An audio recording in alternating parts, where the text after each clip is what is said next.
All right. Hello, everybody. So in this video lecture, we're finally going to get to the components of the cover letter. So we're going to look at the intro, the body paragraphs, and the conclusion. If we don't get to all of that in this video, we'll at least get to introductions, because I really want to talk about how to start that thing. Because most people, I'm sure I'm included in that, maybe some of you are, if I got an email or a letter, I'm going to start with the first paragraph and read down. Especially if it doesn't have any bullet points or something like that. So what we want to think about here is where and how to start. And really a good reminder that you are introducing yourself to your potential employer. So according to the Harvard Business Review, so again, going back to our reading for these weeks, people typically write themselves into the letter with, "I'm applying for X job that I saw in Y place." That's a waste, says Lees. Instead, lead with a strong opening sentence. Start with the punchline, why this job is exciting to you and what you bring to the table. And we kind of talked about that already, but what's the starting point? And it's not like a pickup line or a clickbait or something like that, but get straight to the point. So the example that they use here says, for example, you might write, "I'm an environmental fundraising professional with more than 15 years of experience looking for an opportunity to apply my skills in new ways, and I'd love to bring my expertise and enthusiasm to your growing development team." Then you can include a sentence or two about your background and your relevant experience, but not rehash your resume. So again, a lot of hiring managers are going to know what job you're applying for, and they may not really care where you saw it, unless you can say, "I heard about this job from this person who works at your company," or "so-and-so recommended that I apply for this job because of X, Y, and Z." Now, a little bonus here, right, that reinforces this from the UW. Your cover letter should reflect your individuality. Remember that you are introducing yourself for the first time to a stranger, and so it's best to err on the side of professionalism. Now, again, even if you have all the qualifications and you would be fantastic for the job, if you come across as too informal or there's spelling or grammar mistakes, you spelled the person's name wrong that you're writing to, that's going to be a red flag right away, and they may just stop there. So let's stick with that. Let's stick with the idea of introducing yourself, right? So think about a social situation, right? A party, a wedding, whatever it is, some social event. And you're milling about, you don't know that many people. How do you introduce yourself? Well, I would say that it's common to tell somebody your name, which is irrelevant for our purposes here because they're going to have our name in the resume and at the end of the cover letter. But from there, and it depends on where in the world you might be from, a lot of people then will go to their profession, right? "Hey, my name is Michael. I teach English." And from there, it might go any number of different ways. It might be to establish a personal connection. It might go to, some other reason for being at this particular event. But you're probably not going to talk about your favorite color, your favorite food, the name of your dog. Right? You're going to kind of keep that close together. So remember that it's a very similar situation. You are establishing yourself and introducing yourself to this person you've never met before, and your goal is to make a good impression.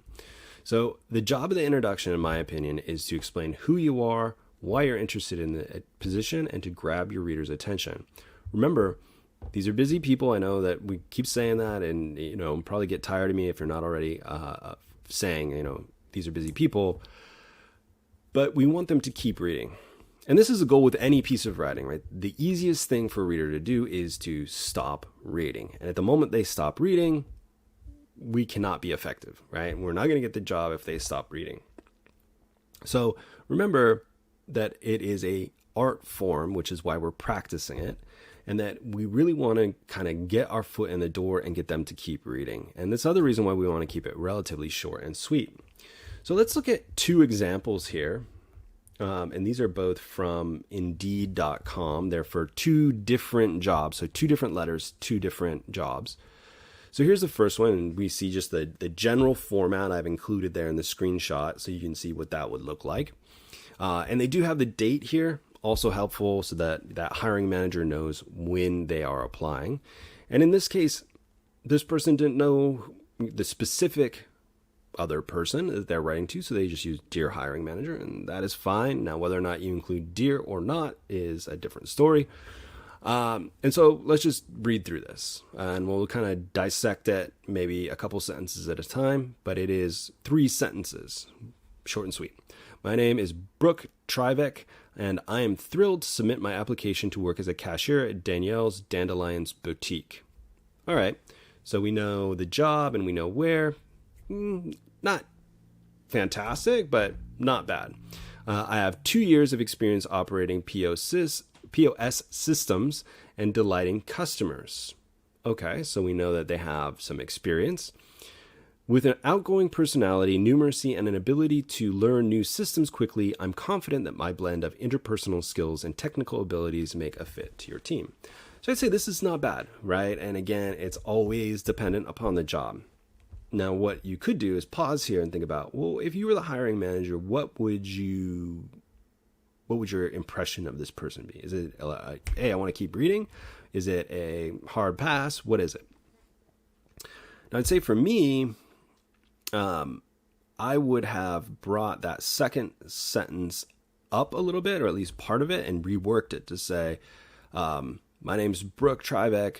I have 2 years of experience working with various POS systems and helping customers. I probably wouldn't use delighting. It's a little bit of a weird word choice here for me. Then I would go to, I have an outgoing personality, things like that.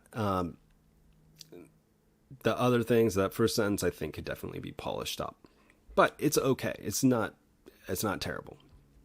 It wouldn't be a hard pass for me as a hiring manager. Now let's look at another one here. So this one, again, for a different job, we see the same thing up in the top. We've got their contact info. We've got the date, and then Dear Hiring Manager. Now, if you notice, this one has a colon, and this one has a comma. Stylistic choice, entirely up to you. Okay, so let's dive into this one.